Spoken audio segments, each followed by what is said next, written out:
apa kabar? Saatnya Anda menyimak Berita Medan bersama saya, Frin Meriana. Sejumlah berita menarik akan kami sajikan untuk Anda. Berikut 3 berita utama hari ini. Persimpangan Jalan Sudirman Medan kembali dibuka setelah ditutup selama 3 pekan. Masih amankah untuk dilalui? Polisi pastikan dokumen administrasi jasad yang digunakan sebagai alat pembelajaran praktikum atau kadaver di kampus Universitas Prima Indonesia telah lengkap. Wali Kota Medan memperintahkan penyelidikan dugaan pembuatan KTP Medan oleh pengungsi Rohingya saat memasuki wilayah Nusa Tenggara Timur.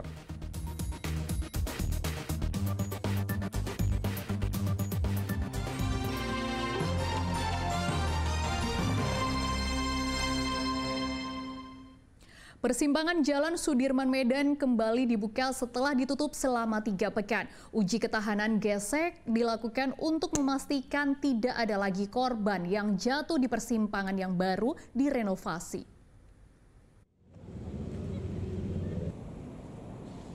Setelah 3 pekan ditutup, persimpangan Jalan Sudirman Merdeka kini dapat dilintasi kembali setelah dilakukan SKID, resisten test atau tes ketahanan gesek, oleh Dinas SDA BMK, Dinas Perhubungan, Satlantas Polrestabes Medan, akademisi, serta Asosiasi Pengusaha Konstruksi.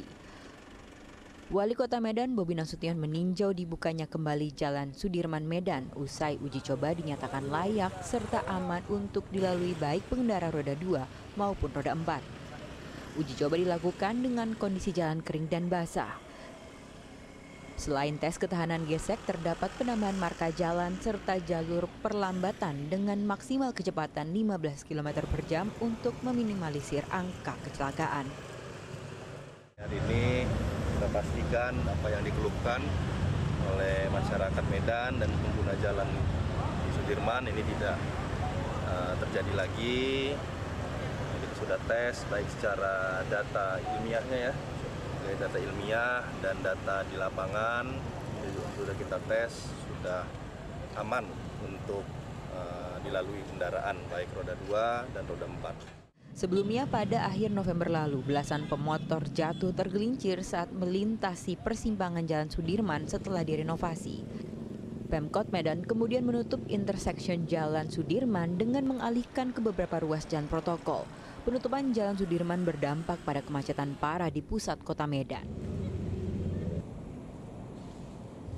Tuti Alwiah, Lubis melaporkan dari Medan.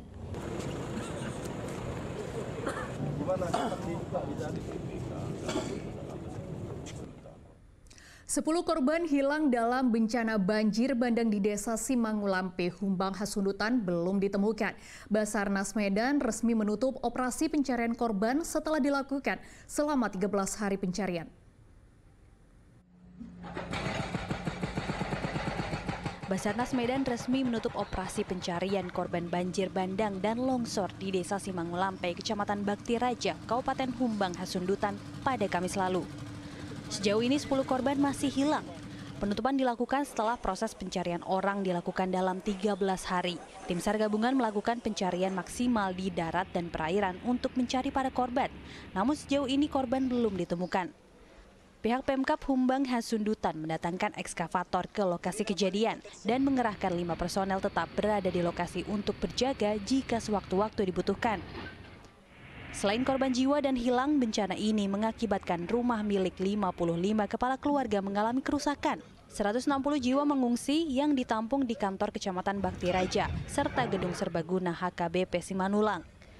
Bencana alam ini juga merusak hotel, gereja, fasilitas umum, serta lahan pertanian.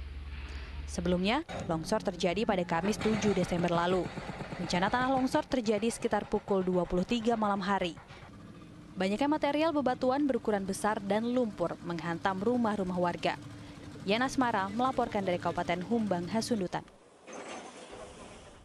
Sebelumnya pencarian 10 korban longsor di Desa Simangulampe, Humbang Hasundutan telah diperpanjang 3 hari. Permintaan perpanjang waktu pencarian diminta oleh pihak keluarga korban longsor. Fokus pencarian korban longsor di Desa Simangulampe, Kecamatan Bakti Raja, Kabupaten Humbang Hasundutan untuk kedua kalinya diperpanjang 3 hari dari waktu yang direncanakan dihentikan, yaitu pada 11 Desember. Hal ini dikarenakan 10 warga yang hilang akibat longsor belum juga ditemukan. Pihak Basarnas, TNI Polri, dan relawan Danau Toba masih terus mengitari Danau Toba untuk proses pencarian warga sejak pagi hingga sore hari. Pencarian dilakukan baik di darat maupun di perairan yang dilakukan oleh tim penyelam dari Basarnas dan Polair Polda Sumatera Utara. Sektor 3 juga kami masih bekerja dengan menggunakan alat berat dan juga anjing pelacak juga kami tetap gunakan setiap hari. Penyelam kita masih berjalan dari Basarnas yang Angka timnya masih sama Pak ya? Ada 6 penyelam untuk hari ini. Pencarian selama beberapa hari ini difokuskan pada perairan Danau Toba untuk mencari korban sekaligus mengangkat puing bangunan dan pohon dengan eskavator. Enasmara melaporkan dari Kabupaten Humbang Hasundutan. Kita berlanjut ke kasus penemuan jasad di Universitas Prima. Kapolda Sumatera Utara menyatakan dokumen administrasi jasad yang digunakan sebagai alat pembelajaran praktikum atau kadaver di kampus Universitas Prima Indonesia lengkap. Meski demikian, proses penyelidikan masih berlanjut.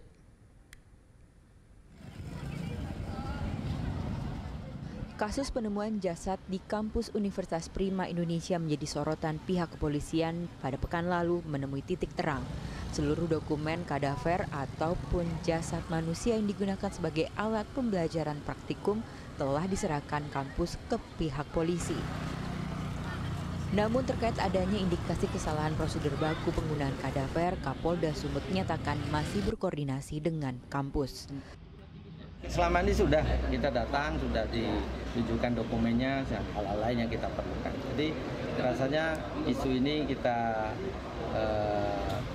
garis bawahi, ini adalah sarana untuk proses pembelajaran di Fakultas Kedokteran. Pak, untuk jenazah yang awalnya yang di video viral itu sudah ditemukan atau gimana? Nanti penyidik akan. Pak, dugaan arogansi Pak. Iya, Pak, katanya kan ada pemaksaan itu Pak untuk polis lain, kemudian dipaksa geledah, itu seperti apa Pak? Kita perlu menyamakan persepsi saja. Selain ahli forensik Fakultas Kedokteran Universitas Sumatera Utara juga angkat bicara terkait jasad manusia yang digunakan sebagai kadaver media pembelajaran praktikum Fakultas Kedokteran Universitas Prima Indonesia. Jasad yang digunakan sebagai kadaver biasanya diambil dari jenazah yang tidak memiliki identitas atau tidak ditemukan keluarganya setelah ditunggu selama setahun.